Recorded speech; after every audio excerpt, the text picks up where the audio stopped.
ਵਾਹਿਗੁਰੂ ਜੀ ਕਾ ਖਾਲਸਾ ਵਾਹਿਗੁਰੂ ਜੀ ਕੀ ਫਤਿਹ। ਪਿਛਲੇ ਅਭਿਆਸ ਰਾਹੀਂ ਗੁਰੂ ਸਾਹਿਬ ਨੇ ਸਾਨੂੰ ਆਪਣੇ ਕੁਦਰਤ ਦੇ ਵਿੱਚ ਵਸਦੀ ਸ਼ਕਤੀ ਦੇ ਬੇਅੰਤ ਪ੍ਰਕਾਰ ਨਾਲ ਦਰਸ਼ਨ ਕਰਵਾਏ ਕਿ ਉਹ ਕਿੱਦਾਂ ਸਭ ਜੀਆਂ ਦੇ ਵਿੱਚ ਵਸਦਾ ਹੈ, ਜੰਤ ਦੇ ਵਿੱਚ ਵਸਦਾ, ਅਨੇਕ ਪ੍ਰਕਾਰ ਨਾਲ ਪੌਣ ਪਾਣੀ ਬੈਸੰਤਰ ਦੇ ਵਿੱਚ ਵਸਦਾ ਹੈ, ਧਰਤੀ ਵਿੱਚ ਵਸਦਾ, ਸਰਬ ਆਕਾਰ ਵਿੱਚ ਵਸਦਾ। ਅਤੇ ਪਹਿਲਾਂ ਵੀ ਉਹਨਾਂ ਦਾ ਇੱਕ ਹੋਰ ਬਚਨ ਸੀਗਾ ਕਿ ਆਪ ਹੀ ਨੇ ਆਪ ਸਾਜਿਓ, ਆਪ ਹੀ ਨੇ ਰਚਿਓ ਨਾਉ। ਅਤੇ ਇਸ ਹਫਤੇ ਦੇ ਅਭਿਆਸ ਵੀ ਗੁਰੂ ਸਾਹਿਬ ਸਾਨੂੰ ਸਮਝਾਉਂਦੇ ਆ, ਸਾਡਾ ਬਹੁਤ ਵੱਡਾ ਭੁਲੇਖਾ ਦੂਰ ਕਰਦੇ ਆ ਕਿ ਉਹ ਕਹਿੰਦੇ ਨੇ ਆਪ ਹੀ ਨੇ ਭੋਗ ਭੋਗ ਕੇ ਹੋਏ ਪਸਮੜ ਪੌਰ ਸਿਧਾਇਆ। ਕਿ ਗੁਰੂ ਸਾਹਿਬ ਕਹਿੰਦੇ ਜੇ ਉਸ ਸ਼ਕਤੀ ਨੇ ਹੀ ਕੁਦਰਤ ਸਭ ਨੂੰ ਬਣਾਇਆ ਹੈ ਅਤੇ ਸਭ ਉਸਦੀ ਹੀ ਅੰਸ਼ ਹਨ, ਤਾਂ ਫਿਰ ਦੂਜਾ ਕੋਈ ਨਹੀਂ ਹੈਗਾ। ਜੇ ਕੋਈ ਪਦਾਰਥਾਂ ਦਾ ਭੋਗ ਕਰ ਵੀ ਰਿਹਾ ਹੈ, ਉਹੀ ਪਰਮਾਤਮਾ ਬਹਿ ਕੇ ਹਰ ਜੀਵ ਦੇ ਵਿੱਚ ਕਰ ਰਿਹਾ। ਅਨੇਕ ਪ੍ਰਕਾਰ ਦੇ ਭਾਵੇਂ ਸੁੱਖਾ ਦੁੱਖਾ ਪਦਾਰਥਾਂ ਦਾ ਭੋਗ ਹੈ, ਸਭ ਕੁਛ ਉਹ ਗੁਰੂ ਸਾਹਿਬ ਦੀ ਅੰਸ਼ ਹੀ ਵਾਹਿਗੁਰੂ ਦੀ ਉਹ ਸਭ ਜੀਆਂ ਦੇ ਵਿੱਚ ਬੈਠੀ ਉਹ ਭੋਗ ਕਰ ਰਹੀ ਆ। ਅਤੇ ਫਿਰ ਇੱਥੇ ਪ੍ਰਸ਼ਨ ਉੱਠਦਾ ਸੀਗਾ ਕਿ ਫਿਰ ਸਾਨੂੰ ਸੁੱਖ ਅਤੇ ਦੁੱਖ ਕਿਉਂ ਮਹਿਸੂਸ ਹੁੰਦਾ ਹੈ। ਇਹ ਫੀਲਿੰਗ ਹਰ ਬੰਦੇ ਨੂੰ ਆਉਂਦੀ ਹੈ ਕਿ ਜੇ ਉਹੀ ਬੈਠਾ ਹਰ ਚੀਜ਼ ਦਾ ਉਪਭੋਗ ਕਰ ਰਿਹਾ ਅਤੇ ਅਸੀਂ ਕਿਉਂ ਦੁਖੀ ਹੁੰਦੇ ਹਾਂ। ਅਸੀਂ ਕਿਉਂ ਜਦੋਂ ਖੇੜਾ ਹੁੰਦਾ ਬਹੁਤ ਖੁਸ਼ ਹੋ ਜਾਂਦੇ ਹਾਂ ਅਤੇ ਕੁਛ ਦੁੱਖ ਆਵੇ ਨਿਰਾਸ਼ ਹੋ ਜਾਂਦੇ ਹਾਂ। ਤਾਂ ਗੁਰੂ ਸਾਹਿਬ ਕਹਿੰਦੇ ਆ ਕਿ ਅਸੀਂ ਕਦੇ ਸਮਝਿਆ ਨਹੀਂ ਕਿ ਉਹ ਕਰਤਾ ਵੀ ਆਪ ਹੀ ਹੈ। ਸਾਨੂੰ ਦੁੱਖ ਤਾਂ ਹੀ ਹੁੰਦਾ ਹੈ ਕਿਉਂਕਿ ਅਸੀਂ ਕਰਤਾ ਖੁਦ ਬਣੇ ਹੋਏ ਹਾਂ। ਅਸੀਂ ਕਦੇ ਰਿਅਲਾਈਜ਼ ਨਹੀਂ ਕਰਦੇ ਕਿ ਕਰਤਾ ਗੁਰੂ ਸਾਹਿਬ ਜੀ ਹਨ। ਉਹ ਸਾਨੂੰ ਬੇਅੰਤ ਸ਼ਬਦਾਂ ਨਾਲ ਸਾਨੂੰ ਸਮਝਾਉਂਦੇ ਹਨ, ਜਿੱਦਾਂ ਰਹਿਰਾ ਸਾਹਿਬ ਦੇ ਵਿੱਚ ਵੀ ਆਉਂਦਾ ਹੈ, ਆਪੇ ਕਰਤਾ ਆਪੇ ਭੁਗਤਾ ਜੀ ਹੋਂ ਤੁਧ ਬਿਨਾ ਵਰ ਨਾ ਜਾਣਾ। ਇੱਕ ਆਉਂਦਾ ਹੈਗਾ ਤੂੰ ਆਪੇ ਕਰਤਾ ਆਪੇ ਭੁਗਤਾ ਜੀ ਹੋਂ ਕਿਆ ਜੰਤ ਵਿਚਾਰ। ਤਾਂ ਅਨੇਕ ਪ੍ਰਕਾਰ ਦੇ ਇੱਦਾਂ ਦੇ ਸ਼ਬਦਾਂ ਨੇ ਜਿੱਥੇ ਗੁਰੂ ਸਾਹਿਬ ਨੂੰ ਕਿਹਾ ਜਾਂਦਾ ਹੈ ਕਿ ਉਹ ਹਰ ਜੀਵ ਦੇ ਵਿੱਚ ਬੈਠਾ ਕਰਤਾ ਵੀ ਉਹ ਆਪ ਹੀ ਆ ਅਤੇ ਭੁਗਤਾ ਵੀ ਉਹ ਆਪ ਹੀ ਆ।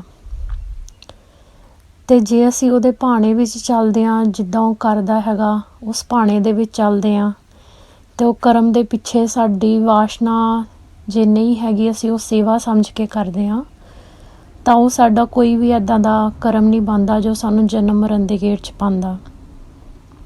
ਪਰ ਅਸੀਂ ਹਰ ਕਰਮ ਦੇ ਪਿੱਛੇ ਆਪਣੀ ਵਾਸ਼ਨਾ ਨਾਲ ਜੋੜ ਦਿੰਦੇ ਹਾਂ, ਭਾਵੇਂ ਉਹ ਕਾਮਨਾ ਹੈਗੀ ਹੈ, ਕ੍ਰੋਧ ਹੈ ਜਾਂ ਲੋਭ ਹੈ ਜਾਂ ਮੋਹ ਹੈ, ਹੰਕਾਰ ਹੈ। ਉਹ ਵਾਸ਼ਨਾ ਦੇ ਲੱਗਣ ਕਾਰਨ ਸਾਨੂੰ ਦੁੱਖ ਫੀਲ ਹੁੰਦਾ ਹੈ, ਸਾਨੂੰ ਸੁੱਖ ਫੀਲ ਹੁੰਦਾ ਹੈ, ਕਿਉਂਕਿ ਅਸੀਂ ਗੁਰੂ ਸਾਹਿਬ ਦੇ ਭਾਣੇ ਤੋਂ ਬਾਹਰ ਲੰਘ ਕੇ ਉਸ ਚੀਜ਼ ਨੂੰ ਕਰਤਾ ਬਣਾ ਲੈਂਦੇ ਹਾਂ ਕਿ ਅਸੀਂ ਕਰ ਰਹੇ ਹਾਂ। ਅਤੇ ਜੇ ਕੋਈ ਵੀ ਕਰਮ ਜੇ ਹਉਮੈ ਤੋਂ ਬਿਨਾਂ ਹੁੰਦਾ ਹੈ ਤਾਂ ਉਹ ਅਸੀਂ ਬੇਸਿਕਲੀ ਭੋਗ ਹੀ ਨਹੀਂ ਰਹੇ। ਜਦੋਂ ਅਸੀਂ ਗੁਰੂ ਸਾਹਿਬ ਦੇ ਭਾਣੇ ਵਿੱਚ ਚੱਲ ਰਹੇ ਹਾਂ, ਉਹ ਆਪੇ ਹੀ ਭੁਗਤ ਰਿਹਾ ਹੈ, ਆਪੇ ਹੀ ਕਰ ਰਿਹਾ ਹੈ। ਅਤੇ ਜਿੱਦਾਂ ਖਾਲਸਾ ਜੀ ਕਹਿੰਦੇ, ਇੱਕ ਟਾਈਮ ਇਹ ਜਾਂਦਾ ਹੈ ਕਿ ਜਦੋਂ ਤੁਸੀਂ ਨੇਕ ਕਰਮ ਦੀ ਦੁਨੀਆ ਚਲੇ ਜਾਂਦੇ ਆ, ਉੱਥੇ ਸਿਰਫ ਗੁਰੂ ਸਾਹਿਬ ਜੀ ਵਰਤਦੇ ਆ, ਉੱਥੇ ਅਸੀਂ ਕੁਛ ਨਹੀਂ ਹਾਂ। ਹਜੇ ਅਸੀਂ ਸਭ ਕੁਛ ਆਪੇ ਹੀ ਕਰਤਾ ਬਣੇ ਹੋਏ ਹਾਂ। ਫਿਰ ਉਹ ਕਹਿੰਦੇ, ਗੁਰੂ ਸਾਹਿਬ ਕਹਿੰਦੇ ਕਿ ਉਹ ਆਪੇ ਹੀ ਭੋਗਦਾ ਹੈ ਕਿ ਜਿਹੜਾ ਭੌਰ ਹੈਗਾ ਗੁਰੂ ਸਾਹਿਬ ਦੀ ਜੀਵ ਆਤਮਾ ਹੈ, ਉਹ ਗੁਰੂ ਸਾਹਿਬ ਨੇ ਹਰ ਜੀਅ ਦੇ ਵਿੱਚ ਪਾਈ ਹੋਈ ਆ।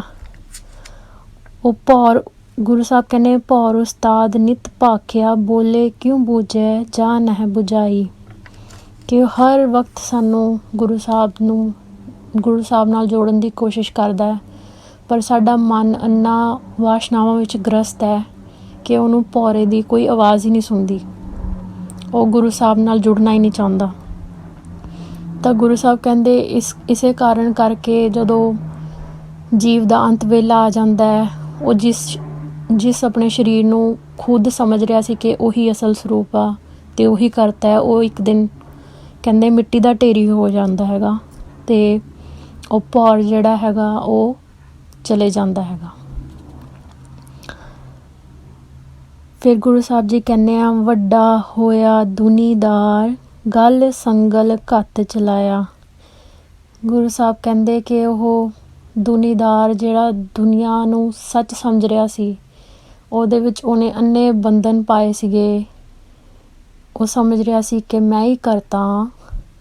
ਉਹ ਜਦੋਂ ਮਰ ਜਾਂਦਾ ਫਿਰ ਉਹਦੇ ਗਲ ਦੇ ਵਿੱਚ ਸੰਗਲ ਪੈ ਜਾਂਦਾ ਉਹਦੇ ਔਗੁਣਾਂ ਦਾ। ਅਤੇ ਇੱਕ ਗੁਰੂ ਸਾਹਿਬ ਦਾ ਸ਼ਬਦ ਆਉਂਦਾ ਜੋ ਇਹਨੂੰ ਹੋਰ ਐਕਸਪਲੇਨ ਕਰਦਾ, ਨਾਨਕ ਔਗੁਣ ਜੇਤੜੇ ਤੇ ਗਲੀ ਜੰਜੀਰ। ਕਿ ਜਿੰਨੇ ਅਸੀਂ ਔਗੁਣ ਇੱਥੇ ਕਮਾ ਰਹੇ ਹਾਂ ਕਰਤਾ ਬਣ ਕੇ, ਗੁਰੂ ਦੇ ਭਾਣੇ ਵਿੱਚ ਨਾ ਚੱਲ ਕੇ, ਉਨੀ ਸਾਡੀ ਗੱਲ ਦੇ ਵਿੱਚ ਜੰਜੀਰ ਪੈਂਦੀ ਹੈ।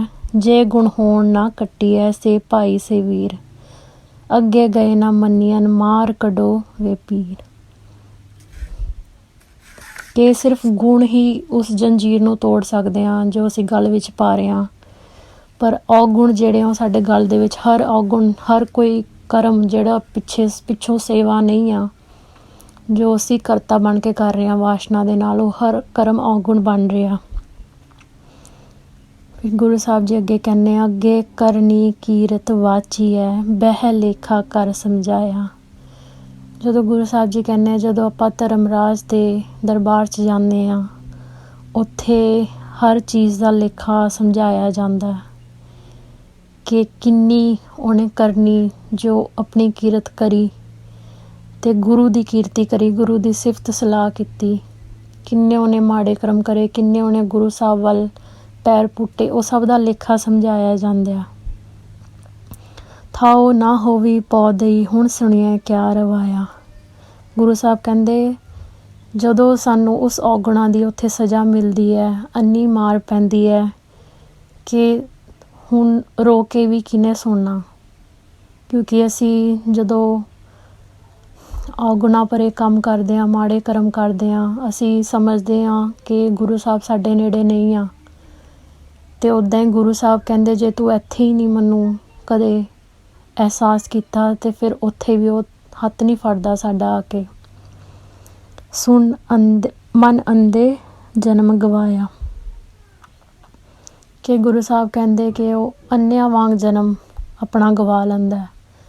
ਅੰਧਾ ਕੀ ਹੁੰਦਾ, ਜਿਹੜੇ ਸਾਡੇ ਮੂਹਰੇ ਜਿੱਦਾਂ ਗੁਰੂ ਸਾਹਿਬ ਸਾਨੂੰ ਰੋਜ਼ ਹੁਕਮਨਾਮਾ ਦਿੰਦੇ ਨੇ, ਸਾਨੂੰ ਸਮਝਾਉਂਦੇ ਨੇ, ਕਿਸੇ ਸਾਧੂ ਦੇ ਰੂਪ 'ਚ ਆ ਕੇ, ਕਿਸੇ ਸ਼ਬਦ ਕੀਰਤਨ ਦੇ ਰੂਪ 'ਚ ਆ ਕੇ, ਉਹ ਸਾਨੂੰ ਹਰ ਵਕਤ ਸਮਝਾਉਂਦੇ ਰਹਿੰਦੇ ਆ ਕਿ ਇਹ ਸਭ ਝੂਠ ਹੈਗਾ, ਇਹ ਸਭ ਅਸਲ ਨਹੀਂ ਆ।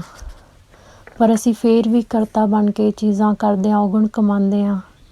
ਤਾਂ ਫਿਰ ਗੁਰੂ ਸਾਹਿਬ ਜੀ ਕਹਿੰਦੇ ਅਸੀਂ ਅੰਧੇ ਹੀ ਹੋਏ ਨਾ ਫਿਰ, ਕਿ ਅਸੀਂ ਜੋ ਸਭ ਕੁਝ ਸਾਡੇ ਸਾਹਮਣੇ ਹੋ ਰਿਹਾ ਹੈ, ਸਾਨੂੰ ਦੱਸ ਰਹੇ ਹਾਂ, ਅਸੀਂ ਫਿਰ ਵੀ ਇਗਨੋਰ ਕਰਦੇ ਹਾਂ, ਤਾਂ ਉਹ ਇੱਕ ਅੰਧੇ ਦੀ ਤਰ੍ਹਾਂ ਜੀਵਨ ਬਤੀਤ ਕਰਨਾ ਹੀ ਹੋਇਆ। ਤਾਂ ਗੁਰੂ ਸਾਹਿਬ ਸਾਨੂੰ ਕਹਿੰਦੇ ਵੀ ਤੁਸੀਂ ਆਪਣੇ ਮਨ ਦੇ ਪਿੱਛੇ ਲੱਗ ਕੇ, ਮਨਮੁਖ ਬਣ ਕੇ, ਅੰਧੇ ਬਣ ਕੇ ਜਨਮ ਗਵਾ ਦਿੱਤਾ। ਜਿਵੇਂ ਗੁਰੂ ਸਾਹਿਬ ਦੀ ਇੱਕ ਹੋਰ ਤੁਕ ਹੈ, ਉਹਦੇ ਵਿੱਚ ਉਹ ਦੱਸਦੇ ਹਨ, ਹਮ ਕੀਆ ਹਮ ਕਰੇਂਗੇ ਹਮ ਮੂਰਖ ਗਵਾਰ, ਕਰਨੇ ਵਾਲਾ ਵਿਸਰਿਆ ਦੂਜੇ ਭਾਏ ਪਿਆਰ। ਕਿ ਅਸੀਂ ਅੰਨੇ ਹੀ ਵਾਸ਼ਨਾ ਵਿੱਚ ਗ੍ਰਸਤ ਹਾਂ ਕਿ ਅਸੀਂ ਸਮਝ ਰਹੇ ਹਾਂ ਕਿ ਅਸੀਂ ਹੀ ਕਰਿਆ, ਅਸੀਂ ਹੀ ਕਰ ਰਹੇ ਹਾਂ ਅਤੇ ਸਾਡੇ ਤੋਂ ਬਿਨਾਂ ਕੋਈ ਨਹੀਂ ਆ। ਅਸੀਂ ਜੋ ਕਰਨੇ ਵਾਲਾ ਹੈ, ਜੋ ਕਰਤਾ ਹੈ, ਅਸੀਂ ਉਹਨੂੰ ਵਿਸਰ ਬੈਠੇ ਹਾਂ ਅਤੇ ਅਸੀਂ ਦੂਜੇ ਭਾਏ ਨਾਲ ਪਿਆਰ, ਅਸੀਂ ਹਰ ਉਹ ਚੀਜ਼ ਨਾਲ ਪਿਆਰ ਕਰ ਰਹੇ ਹਾਂ ਜੋ ਗੁਰੂ ਸਾਹਿਬ ਤੋਂ ਸਾਨੂੰ ਦੂਰ ਕਰਦੀ ਆ। ਵਾਹਿਗੁਰੂ।